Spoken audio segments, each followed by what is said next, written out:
technology of non-human origin and non-human bodies were recovered.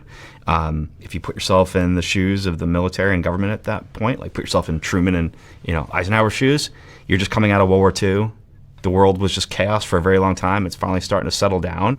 You can't exactly step to the microphone and tell America that there's a new threat that we know nothing about and we can't protect you from.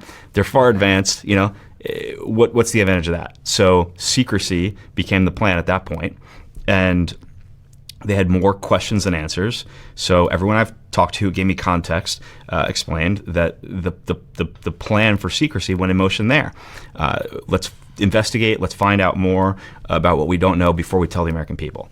That was quickly followed by the Cold War era, and we learned that Russia also had retrieved technology of non-human origin. And so we knew we were in a technology race. So then the idea of can't tell your friend without telling your enemy ruled the day. So now the Cold War mentality led to more secrecy.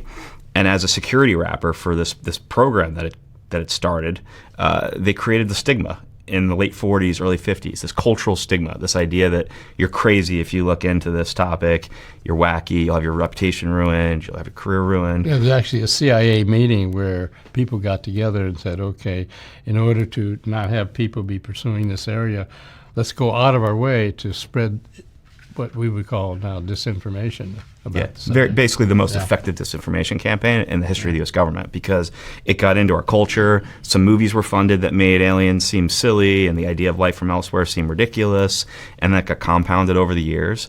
And then we got to the point where we were like, just like a few years ago, where the average person just thinks it's not real. The average scientists, academia, they think it's conspiracy stuff, it's nonsense, it's silly. There was no advantage for elected leaders to get in front of this, or for military members to speak up about what they learned or saw. It would be a career ruiner. And that started to shift several years back when Jay Stratton and Jim Lukatsky, when they put together OSAP in 2010, and they started to go out there and collect data and get evidence, and they started to actually share it with the Senate Intelligence Committee and the Senate Armed Services Committee. And looking at classified data in a classified setting, people like Marco Rubio, who was the vice chairman of the Senate Intelligence Committee at the time, started to realize, there's something here. Not only is there something here, but we've got a problem, right?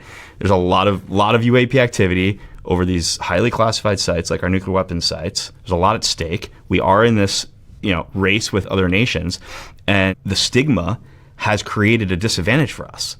It's very hard to win a technology race when the majority of scientists don't know it's a valid area of inquiry.